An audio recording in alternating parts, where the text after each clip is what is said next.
یہ تنگ کرتے ہیں، پریشان کرتے ہیں، شرارت کرتے ہیں اور چیزیں غائب کر دیتے ہیں، لوگوں کو اغوا کر کے لے جاتے ہیں۔ ایک تعداد ایسی ہے کہ جن پر جنات کے اثرات بھی ظاہر ہونے لگ جاتے ہیں۔ ناظرین، جس طرح انسان یہ اللہ تبارک و تعالیٰ کی مخلوق ہے، اسی طرح جنات بھی اللہ تبارک و تعالیٰ کی مخلوق ہے۔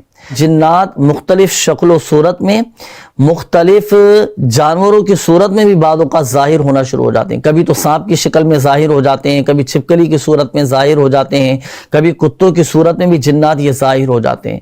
تو مختلف یہ حالتیں بدلتے رہتے ہیں۔ میرے شیخ طریقت امیر اہل سنت دامت برکاتہم العالیہ تحریر فرماتے ہیں کہ جنات یہ انسانوں کو اغوا بھی کر جاتے ہیں۔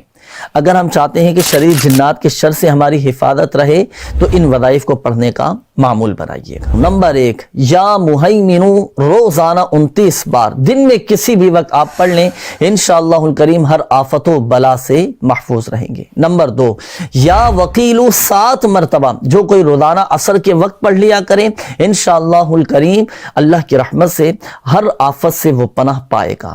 نمبر 3، یا محیی یا ممیت، 7 مرتبہ جو کوئی پڑھ کر اپنے اوپر دم کر لیا کرے تو انشاءاللہ الکریم اس پر جادو اثر نہیں کرے گا۔ اور نمبر 4، یا قادر، جو کوئی وضو کے دوران ہر عضو کو دھوتے وقت پڑھنے کا معمول بنائے، انشاءاللہ الکریم دشمن یعنی جنات ہو چاہے وہ یا انسان ہو، اس کو اغوا نہیں کر سکیں گے۔